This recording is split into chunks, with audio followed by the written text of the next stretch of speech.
Assalamualaikum warahmatullahi wabarakatuh. Alhamdulillahi rabbil alamin.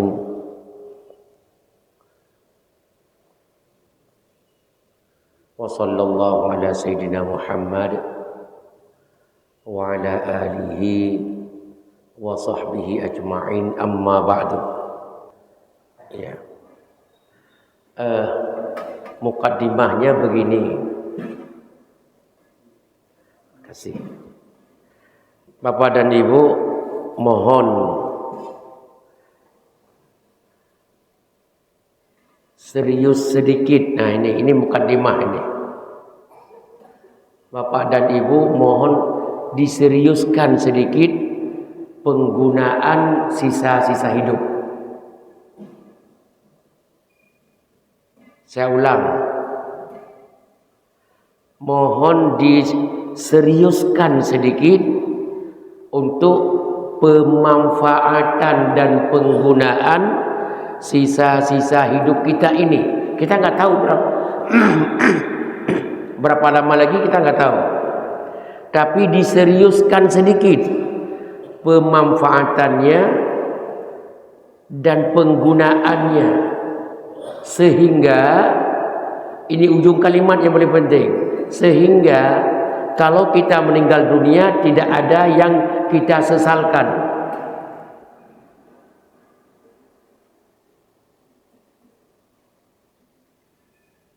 Saya ulang, ini penting. Umur kita tidak lama.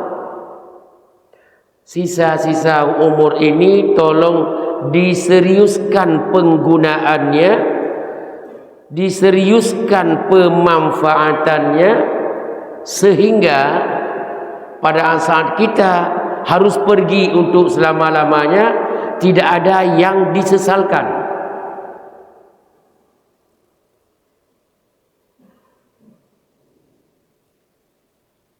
Mudah-mudahan Allah memberi taufik kepada kita. Allah mudah-mudahan memberi perlindungan kepada kita dan mengarah kita kepada yang lebih bermanfaat kepada dunia dan akhirat kita. Amin.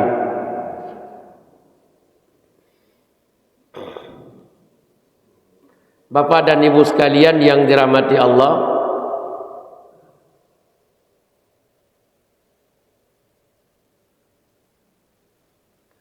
pada hari ini kita akan mengkaji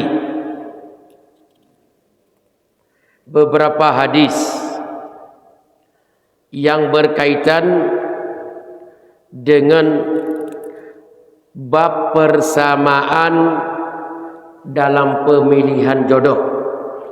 Ini bukan untuk kita, untuk anak-anak muda, anak kita, cucu kita, keponakan kita. Ini ilmu harus dipahamin. Kalau untuk kita sudah sampai titik, sudah selesai. Salah satunya hadis riwayat Hakim yang menyampaikan hadis ini dari Ibnu Umar radhiyallahu anhu. Hadisnya Rasulullah bersabda, al-Arab ba'duhum akfa'u ba'd wal mawali ba'duhum akfa'u ba'd. Orang Arab ada yang setara sosialnya, ada yang rendah satu sama lain, ada. Di kita juga ada. Sering kita disebutkan darah biru.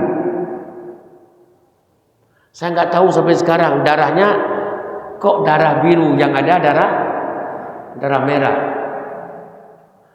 Orang darah biru merasakan dia lebih terangkat derajatnya dibanding dengan darah merah mungkin ya. Darah biru itu ungkapan sindiran dari bangsawan, dari posisi dalam masyarakat.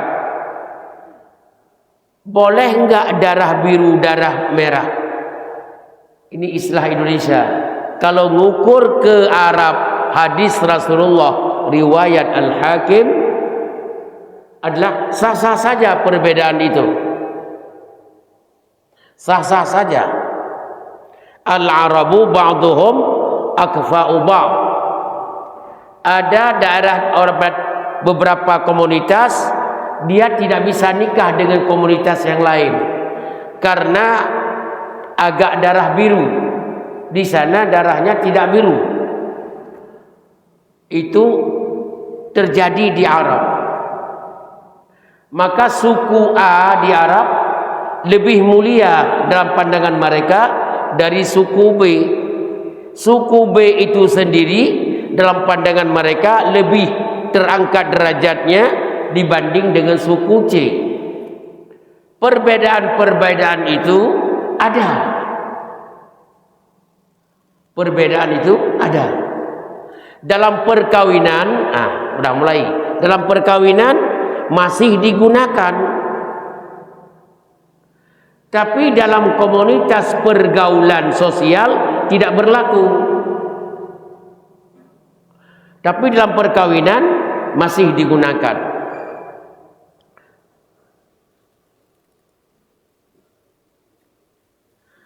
Jadi kalau kita melihat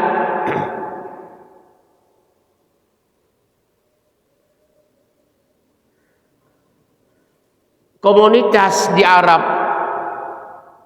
yang diakui oleh hadis riwayat Hakim tadi itu ada di Indonesia, maka ada istilahnya tadi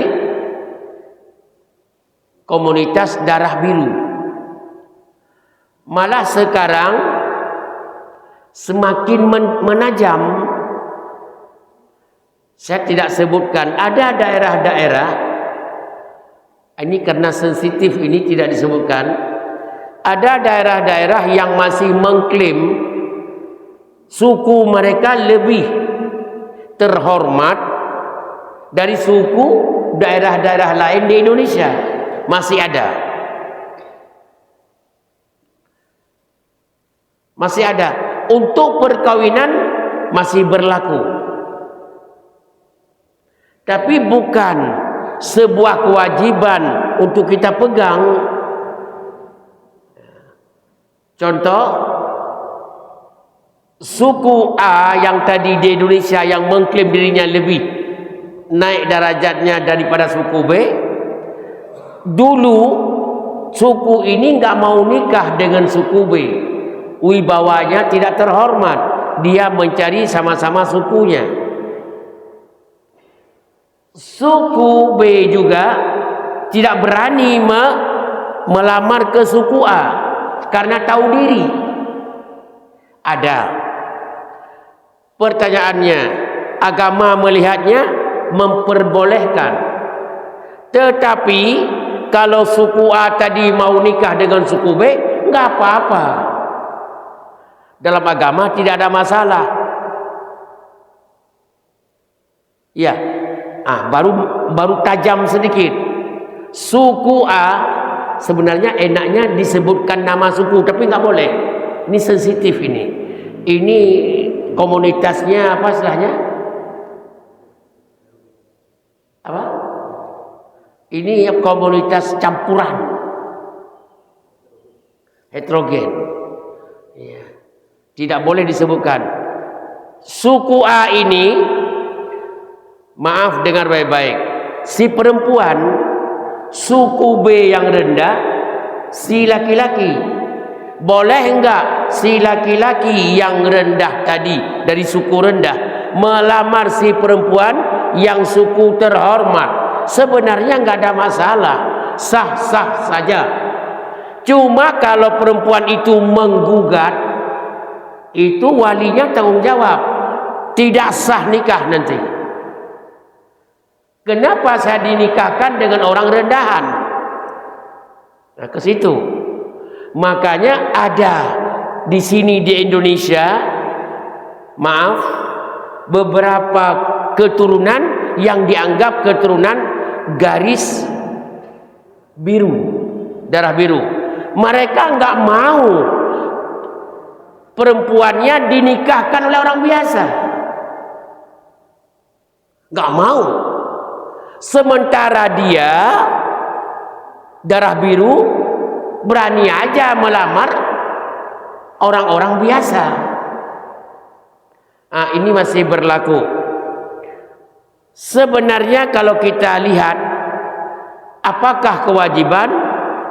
Rata-rata ulama fikih yang ahli urusan nikah, hukum nikah mengatakan memang begitu, tapi hukumnya tidak apa-apa kalau yang orang rendahan, maaf, komunitas rendah yang laki-laki, kalau melamar perempuan di komunitas yang tinggi, yang darah biru, sah-sah saja kalau sudah jatuh cinta.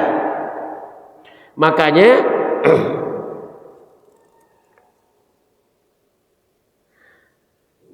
coba lihat, ada hadis riwayat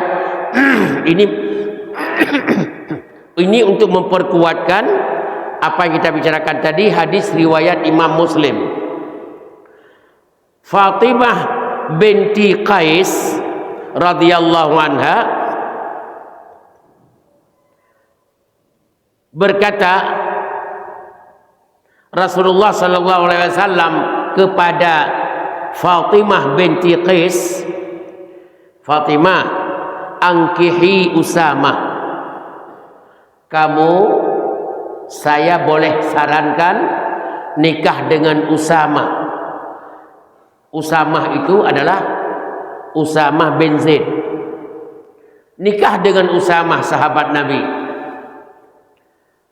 Kamu, hai Fatimah binti Qais, kalau boleh saya sarankan nikah dengan Usamah. Ingat kalimat. Fatimah binti Qais ini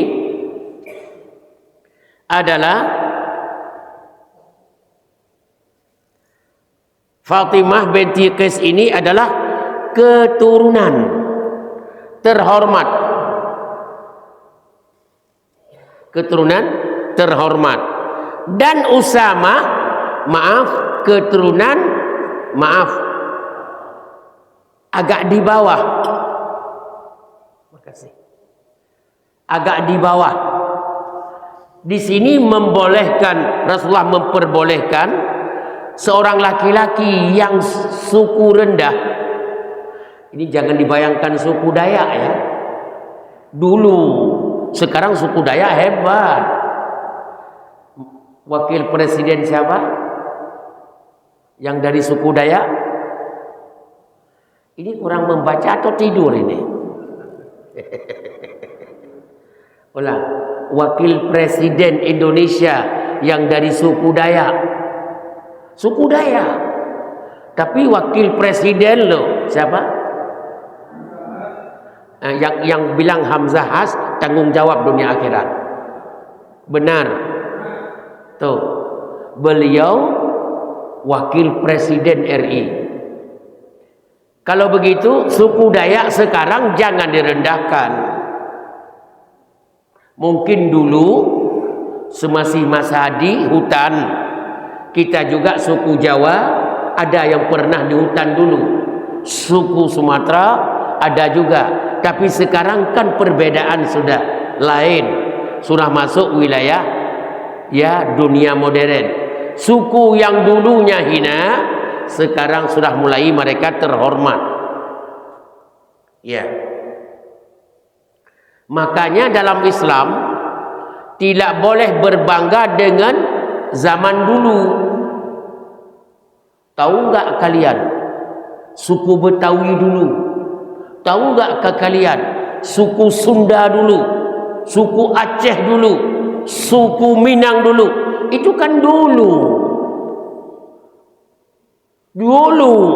Sekarang bagaimana? Jadi tidak boleh berbangga dengan zaman dulu. Siapa saya? Saya keturunan raja. Anda keturunan raja. Anda itu siapa? Keturunan raja, tapi Anda siapa?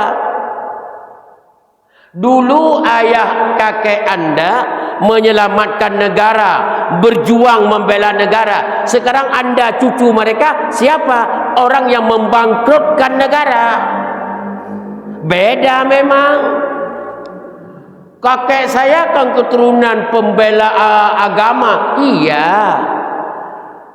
Keturunan saya orang-orang yang bahasanya tingkat darah biru hijau, jika perlu dah biru hijau lagi.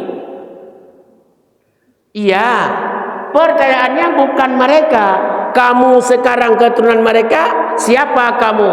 Jawabannya, oh mereka yang membela negara, kamu tukang hancurkan negara. Mereka yang mencari uang, membesarkan, membuat masyarakat tidak boleh miskin supaya pemerataan, kamu yang membuat ngasih kekayaan Indonesia kepada orang yang tidak berhak menerimanya. Jangan berbangga ke belakang. Itu suku itu betul ada. Iya. Makanya ulang, Fatimah binti Qais ini keturunan darah biru tambah plus hijau. Sangat hebat. Tapi kata Rasulullah, Usamah darah rendah. Siapa Usamah? Usamah bin Zaid. Zaid itu siapa? Zaid bin Harithah. Siapa Zaid bin Harithah? Ayah Usamah, budak. Budak pembantu budak Nabi. Tapi Usamah ini adalah anak budak Nabi. Sangat disayang oleh Nabi. Sangat sayang Nabi kepada Usamah. Sehingga, hai Fatimah binti Qais, kalau bahasa boleh saya tambah, keturunan darah biru tambah plus hijau, nikahlah dengan Usamah. Kalau tidak boleh, kenapa Rasulullah nyuruh? Kalau begitu, dengar ini, kalau kita mengharap ke situ. Di Aceh, saya bilang enggak, daerah lain enggak tahu. Di Aceh ada Sayyid. Sayyid itu kalau di Indonesia ini ke Jawa ke sini Habib. Kami di sana enggak ada Habib, yang ada Sayyid. Keturunan darah biru. Mereka anaknya perempuan banyak sekali dinikahkan oleh orang-orang biasa. Tapi di komunitas yang saya tahu di Jakarta dan Jawa nggak berani dan nggak diterima, sah-sah saja. Tapi kalau di Aceh membaur, sudah sangat membaur, sudah. Kenapa? Mungkin sebahagian habaib atau sayyid yang ada di Aceh mungkin paham hadis ini, mungkin yang lain paham juga, mungkin mentakwilkan dalam bentuk yang berbeda. Iya. Kemudian kalau itu sudah kita pahamin,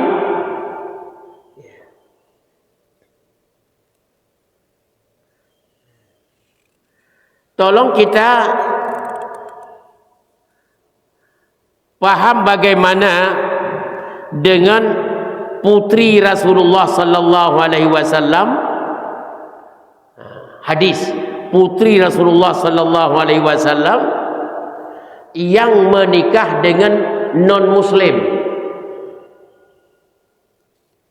Itu belum paham nih, gawat ini. Kalau kurang-kurang bisa mendengar, jangan dengar. Jadi dengar ini. Ibnu Abbas radhiyallahu anhuma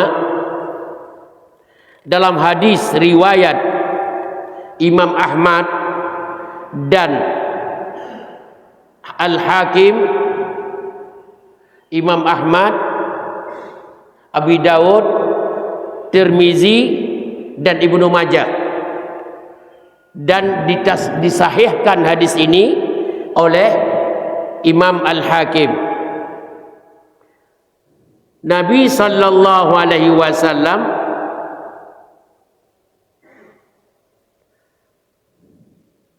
Nabi SAW punya anak putri namanya Zainab. Nabi punya putri namanya Zainab.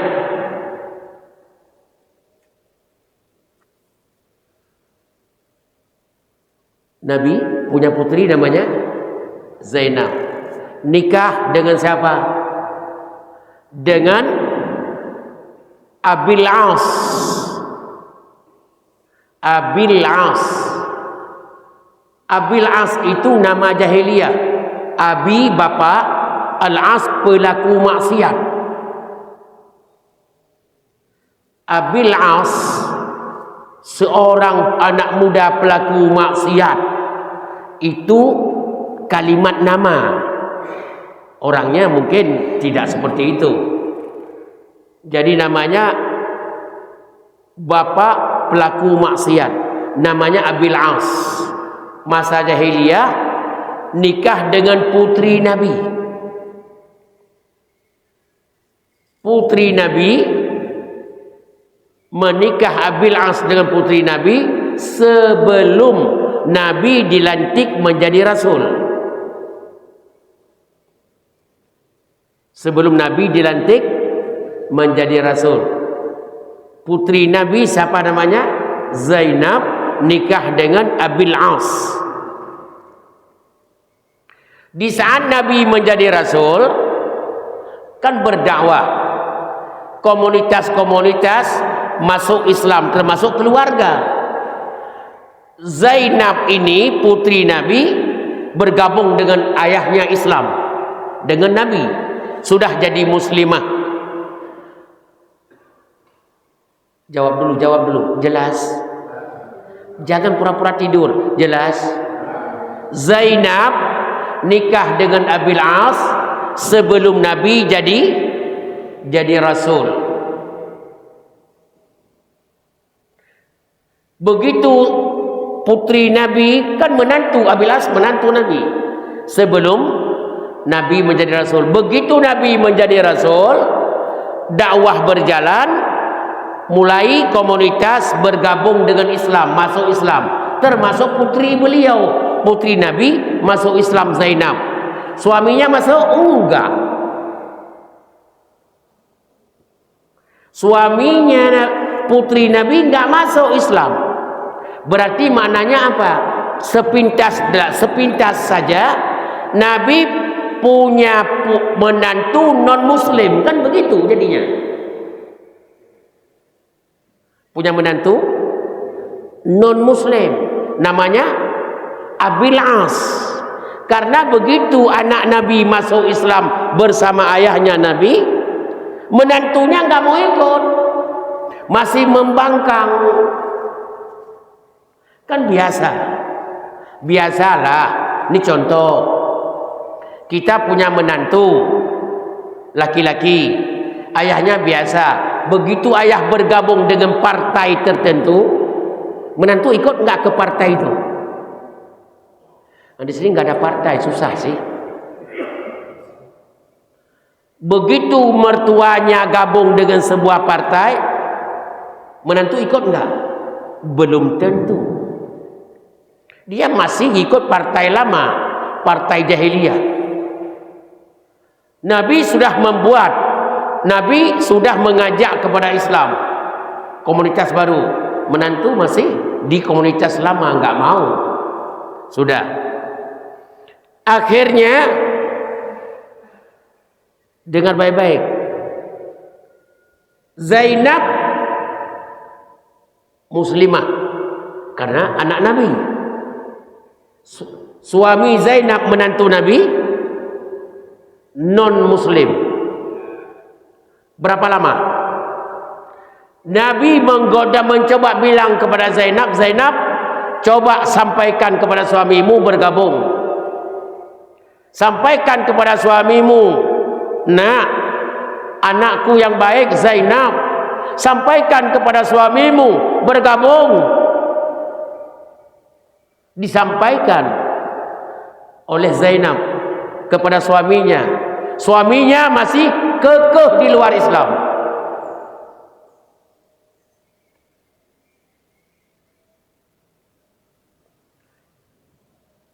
Berapa lama? Dalam satu riwayat sampai hampir malah lebih dari 6 tahun di luar Islam.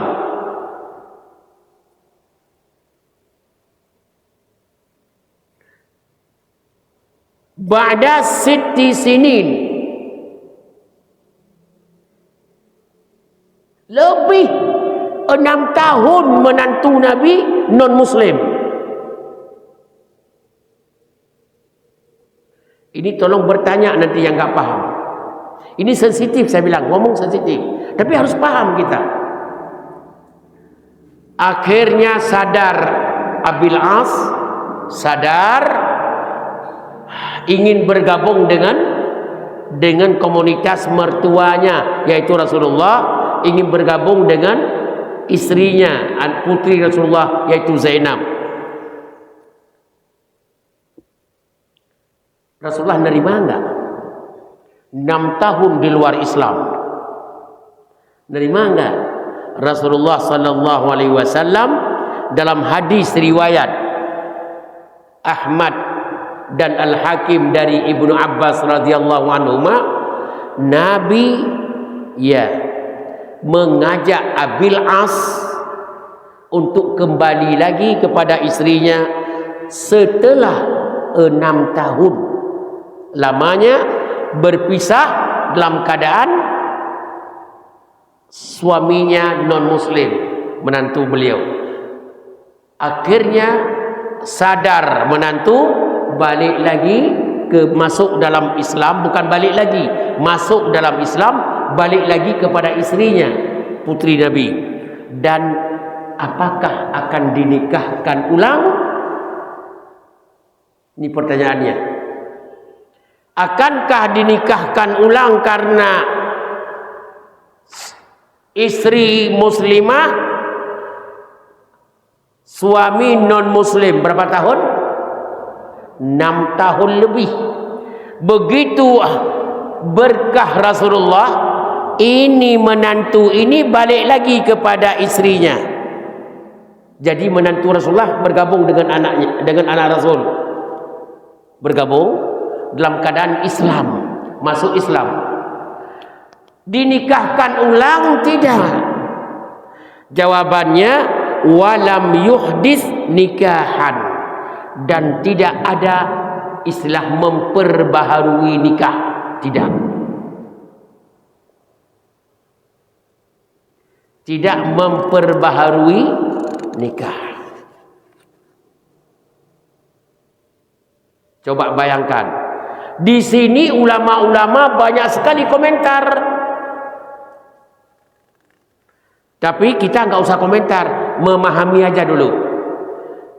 Aplikasinya dalam hidup kita begini. Ini aplikasinya. Aplikasi banyak, tapi diambil beberapa saja. Satu aplikasi, bukan aplikasi akun ya. Bagaimana mengimplementasi dalam masyarakat. Begini. Ada seorang non muslim tetangga bapak, suami istri, tiba-tiba melihat masjid yang mulia ini, Masjid At-Taqwa, sudah begitu wow. Tolong diaminin, amin. Wow. Non muslim tadi yang sering lewat masjid ini tersentuh hatinya, dan dia selama ini tidak tenang di luar Islam. Begitu tersentuh, ketemu panitia masjid, langsung katanya, Pak Haji, tolong Islamkan saya, kata si perempuan, istri dari seorang yang masih non muslim juga. Dia mau masuk Islam, istrinya. Haji, tolong Islamkan saya. Bapak Haji langsung, sini, disaksikan oleh kita, masuklah Islam di masjid ini. Pertanyaannya, dia sudah muslim, itu suaminya non, boleh enggak merapat ke ke sana. Itu harus paham. Jawabannya, kalau kita bilang tidak boleh merapat, jawabannya lah itu menantu Nabi.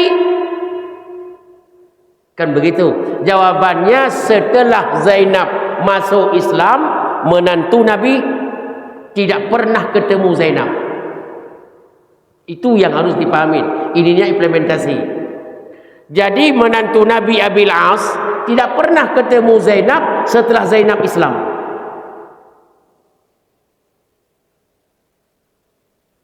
Setelah 6 tahun tersentuh jiwa Abil As, masuk Islam lagi. Begitu masuk Islam, bukan lagi masuk Islam dan bergabung lagi dengan keluarga putri Nabi. Pada saat itu tidak diperbaharui nikah oleh Nabi. Itu maknanya apa? Kalau sudah istri masuk Islam, suami tidak boleh dekat. Dan nikahnya tidak putus. Itu Abil As gak putus kok nikahnya. Ini yang dia pahamin. Tetap tidak putus nikahnya kan? Tidak bubar nikah. Cuma gak boleh kumpul mereka. Si perempuan ini harus pisah rumah dengan suaminya. Setelah beberapa tahun ke depan suaminya sadar, masuk Islam, perlu nggak kita nikahkan ulang? Jawabannya, tidak perlu. Jawab dulu, jelas. Ini kok belum makan pagi, jelas? Iya.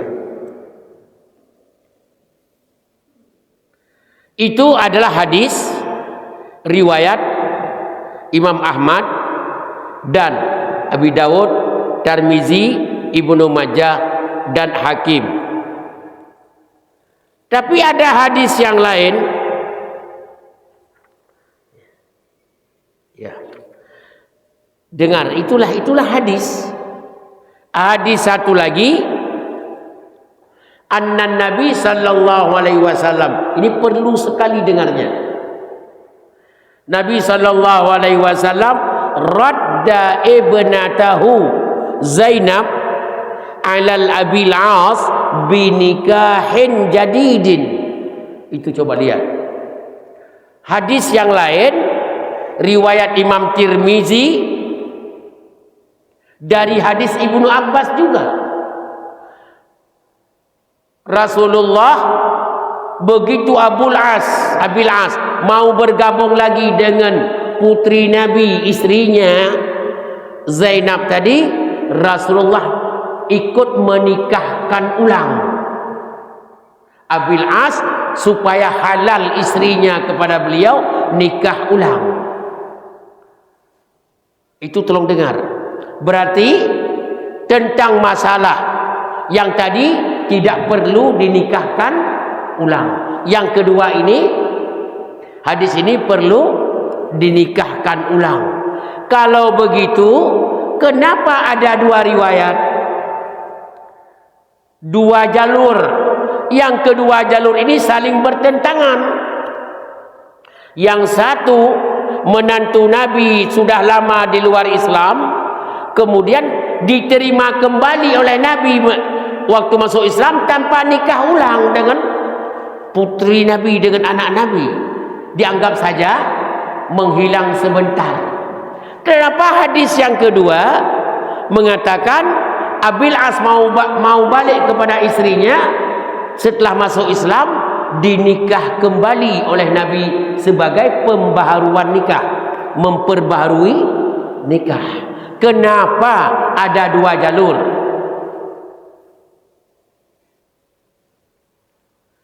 Kenapa? Karena jawabannya, pemahaman jalur ini dinikah ulang, pemahaman jalur ini tidak dinikah ulang. Mau dengar contoh? Mau dengar contoh? Ini contoh saja, tapi bukan sebenarnya. Contoh saja. Maaf kepada panitia masjid ini, contoh saja. Masjid ini di komplek Pertamina. Dan rata-rata penduduknya di sini mantan direktur, nggak mungkin lah semuanya. Rata-rata mantan pegawai Pertamina. Saya di Legoso, kami 2 orang membaca masjid luar biasa. Kata teman saya, pantas memang ini kan orang Pertamina di sini, mantan pegawai Pertamina. Minyak aja dengan gasnya berapa? Alah, dikit aja taruh sini. Itu semua itu dibangun orang Pertamina, kan nggak mungkin tidak dibangun oleh Pertamina. Ini apapun ini, maaf, 99% ini uang Pertamina dari minyak dan gas. Itu kata teman saya. Ini kan asumsi pemahaman dengan beberapa bukti. Komplek Pertamina, orang besar Pertamina banyak di sini, kan begitu. Hakikatnya benar nggak? Ini swadaya masyarakat lebih banyak. Datang saya bilang, yang saya tahu mulai berbeda dengan penilaian dia. Yang saya tahu memang di sini pegawai Pertamina, tapi masjid ini setiap hari pengumuman, kami masih menerima sumbangan dari Bapak untuk melanjutkan pembangunan suci ini, pembangunan mulia ini, pembangunan rumah Allah ini. Saya bilang, ini bukan dari Pertamina 100%. Mungkin ada sepeser 2 peser, tapi kebanyakan swadaya. Berbeda penilaian tentang masjid oleh kami berdua. Yang satu mengatakan begini, satu begini. Begitulah hadis tadi. Begitulah hadis tadi. Yang satu riwayat mengatakan Rasulullah tidak mengulangi pernikahan, tidak memperbaharui pernikahan antara putrinya dengan menantunya setelah gabung lagi dalam Islam. Kata riwayat lain diulangi nikahnya. Penilaian tadi itu cara menilai. Terus bagaimana? Ada yang kuat. Kalau melihat ke hadis ini, dengar. Kalau melihat ke hadis ini, Imam Tirmidzi mengatakan hadis Ibnu Abbas yang pertama tadi, yang tidak diulang nikah oleh Nabi, ajwadu isnadan, lebih kuat daripada hadis yang di bawah mengulangi pernikahan. Tidak kuat, yang kuat tidak diulangi menurut pendapat At-Tirmidzi. 2 jalur tadi. Yang satu mengatakan ini dari Pertamina semuanya 90% sekian. Yang satu lagi mengatakan ada bantuan dari Pertamina, tapi lebih banyak adalah swadaya. Yang mana yang diperkuatkan? Selidiki kata, umpamanya Pak Joko, kata beliau yang kuat adalah pendapat yang mengatakan ini swadaya lebih banyak.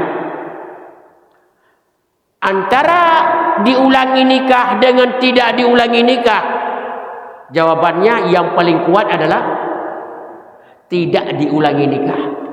Kalau begitu bagaimana kita amalkan? Bapak Haji tadi, kalau suami orang yang telah masuk Islam tadi, suaminya belum masuk, setelah dia beberapa tahun masuk Islam, tidak perlu diulang nikah lagi. Ini yang diamalkan. Jawab serentak jelas. Ya.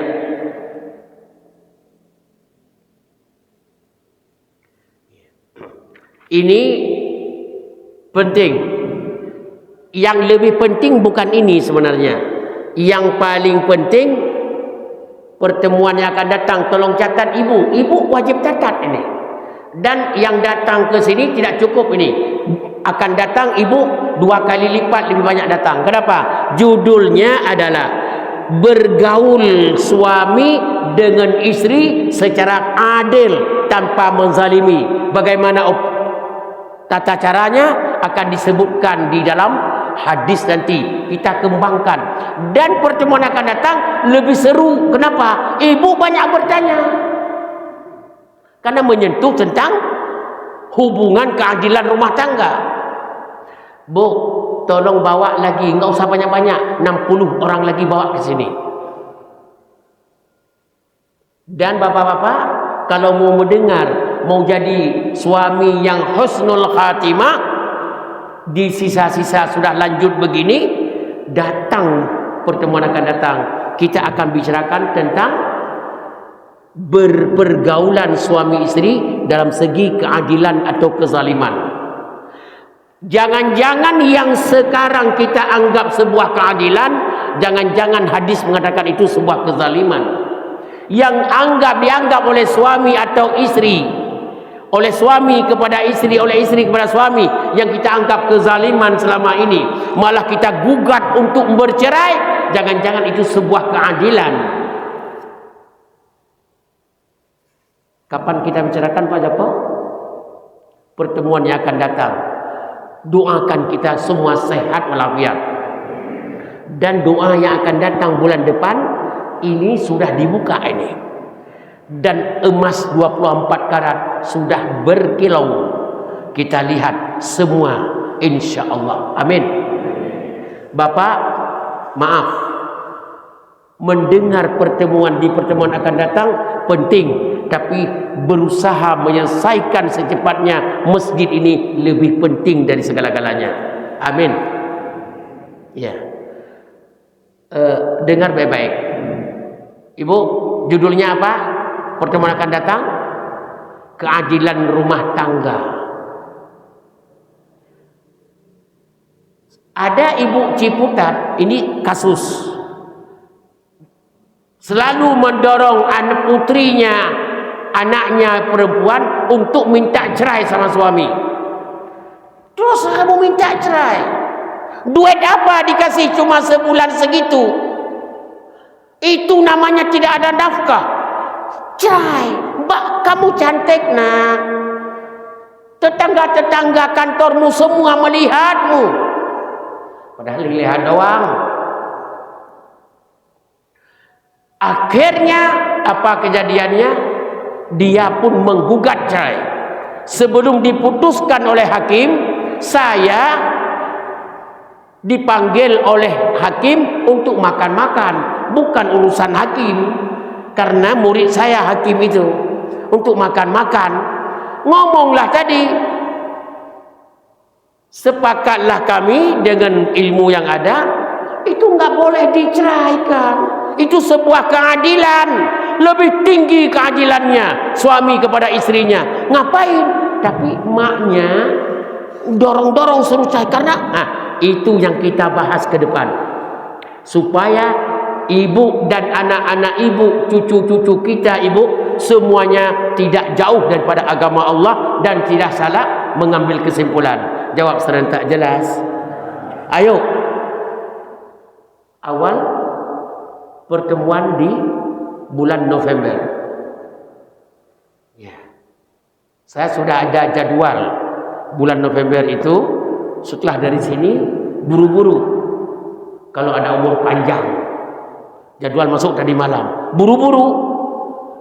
Terus menanti bulan depan kalau ada makanan enak, Ustaz nggak sempat makan dulu lah. Jawab serentak jelas. Amin. Sekarang buka pertanyaan 2-3 menit ke depan, silakan.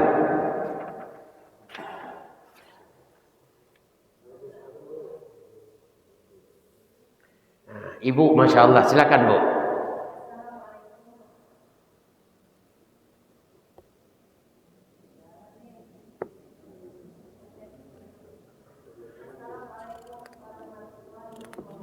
Waalaikumsalam warahmatullahi wabarakatuh.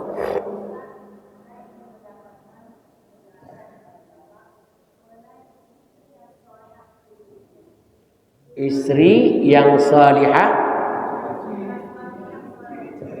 Oh, ciri-ciri istri salihah. Suami saleh juga.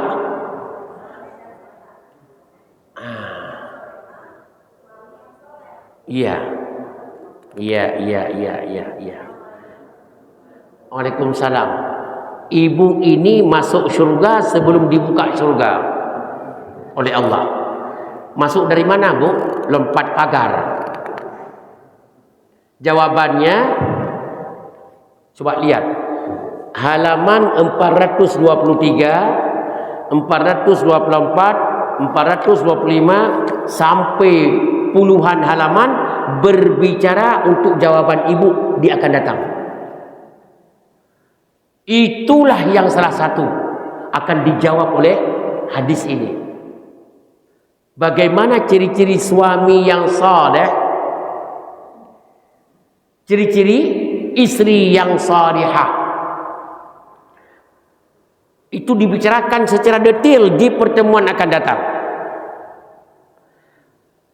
Kata Ibu Hajah, singkat saja hari inilah untuk tenang jiwa. Betul, Bu? Singkat saja. Nggak usah pakai hadis segala. Pemahaman hadis saja, Ustaz. Singkat 1 menit saja. Jawaban begini. Ini jarang dijawab oleh ulama. Karena saya bukan ulama, ya saya jawab. Bukan versi ulama. Karena ulama-ulama jarang menjawab begitu. Apa saya jawab begini. Ini versi kita masyarakat. Tanda-tanda suami saleh. Ibu-ibu istrinya tidak pernah menceritakan negatif suaminya kepada teman-temannya. Kalau seorang ibu, istri, tidak pernah menceritakan aib suaminya, kekurangan suaminya, tidak pernah sama sekali menceritakan kepada orang lain, ini pertanda suaminya orang saleh. Dan istrinya orang salihah.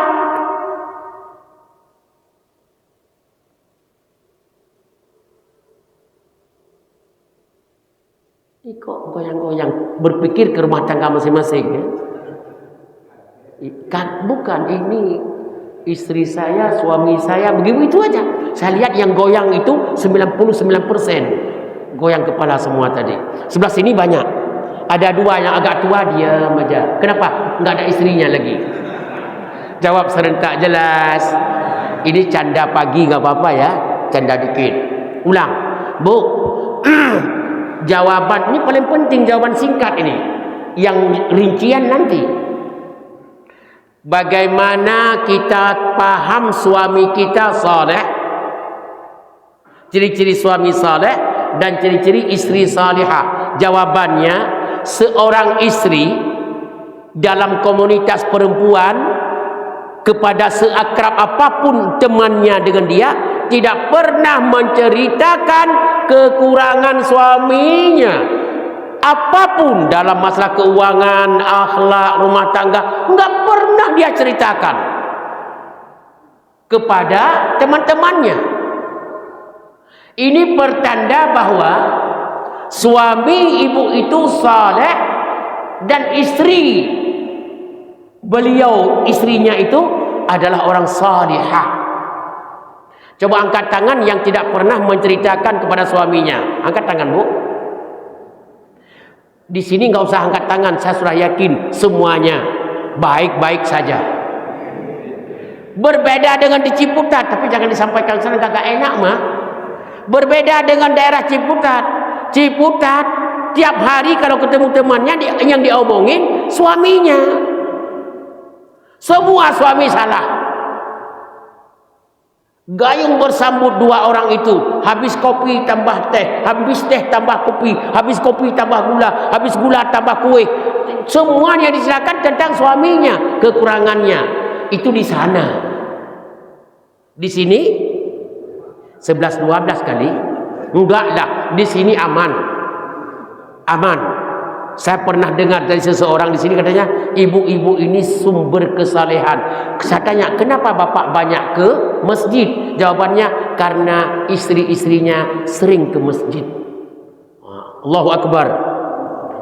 Kalau di Pondok Ranji ini beda mah. Ya, bukan 11-12, mungkin 11,5 dengan 12 kurang setengah gitu. Bu, ke depan tidak boleh lagi ngomongin suami berhenti harga mati kalau mau meninggal dunia dalam husnul khatimah. Suamimu orang saleh, Anda salihah. Tutup buku ngomongin suami.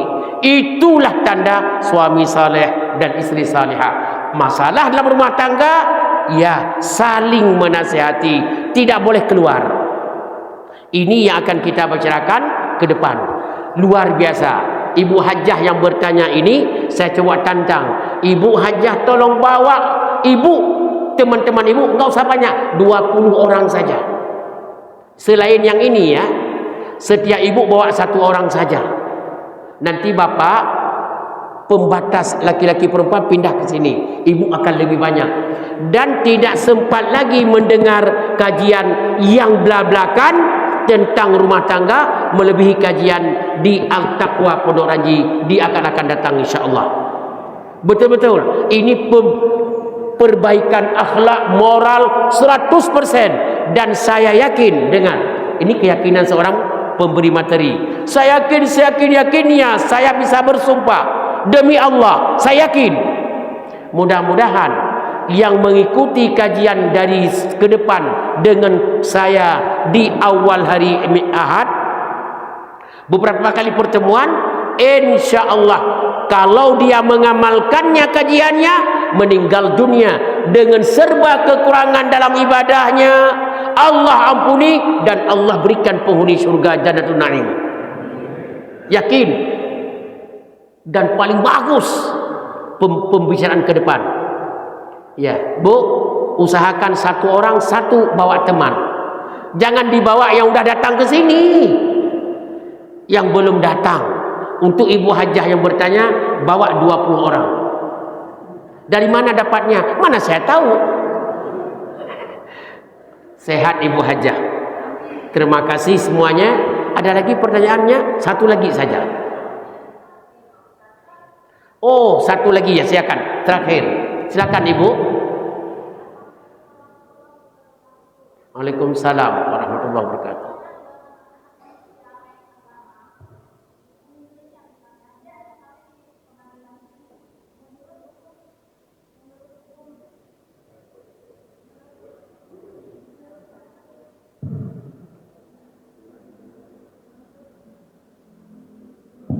Duduknya.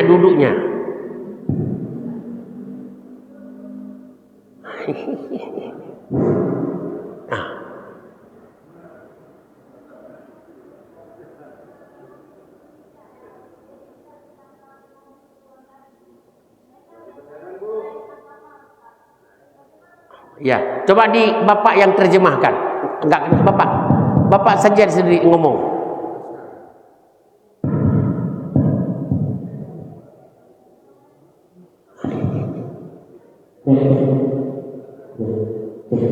Bu, berdiri. Mungkin kurang pas. Coba. Kan? Waalaikumsalam.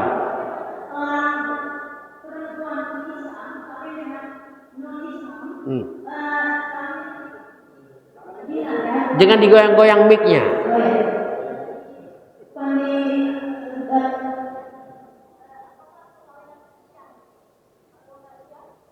Baik. Coba Ibu Hajah ambil mic. Coba apa maksudnya? Enggak kedengaran.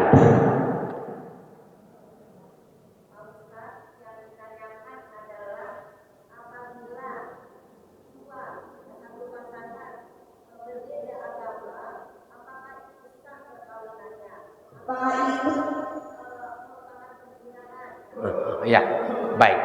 Oh itu. Terima kasih Bu, makasih. Ya. Begini.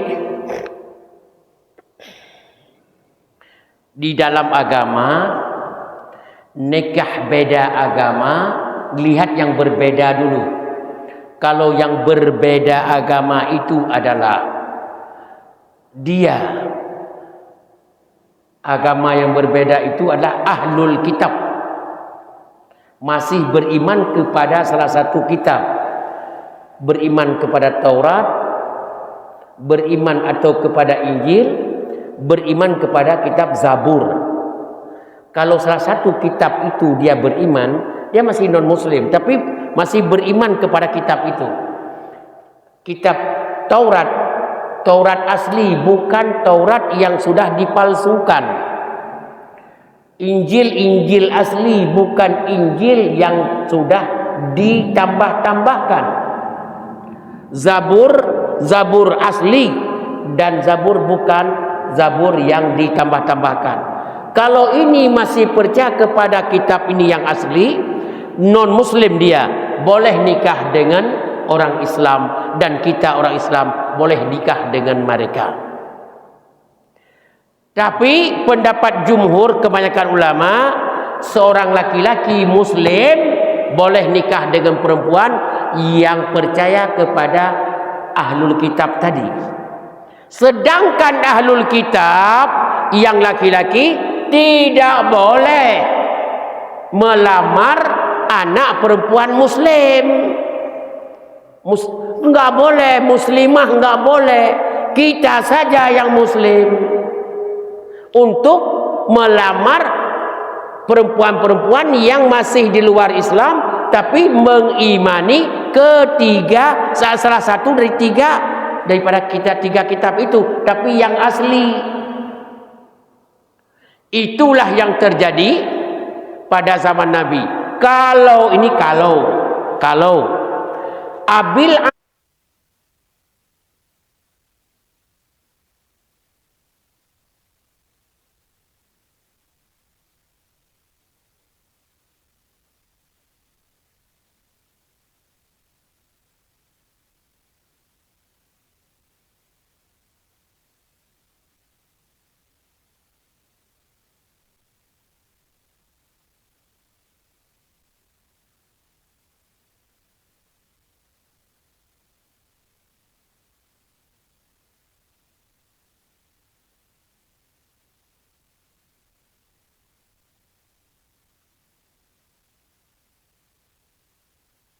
tidak boleh nikah dengan non muslim, karena non muslim di Indonesia tidak beriman kepada yang asli, yang dia beriman kepada kitab mereka yang telah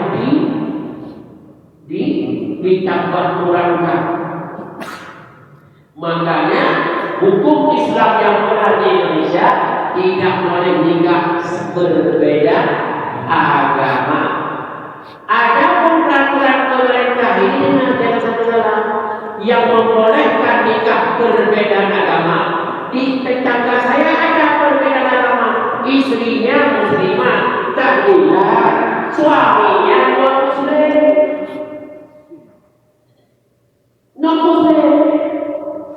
Kemudian anehnya suaminya meninggal dunia. Masyarakat muslim datang ke rumah si kafir meninggal dunia itu tahlilan. Saya diajak pulang, saya tak mau.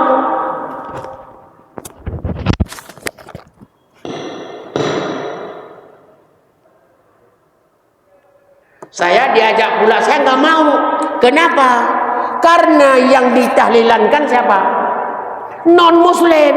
Meskipun tuan rumahnya sekarang muslimah istrinya, karena dia nikahnya dengan non muslimah. Jawaban mereka, Abi, itu kan undangan istri muslimah, tahlilan di rumah dia. Yang kamu tahlilankan siapa? Jangan lihat sana katanya, lihat makanannya. Pusing, lihat makanannya dan lihat amplopnya. Kalau kata dasar Latif, pret. Kata dasar Latif bukan kata saya. Pret apa sih maksudnya? Saya juga nggak tahu, ikut-ikutan aja. Kalau memang tidak benar, maafkan saya. Ulang.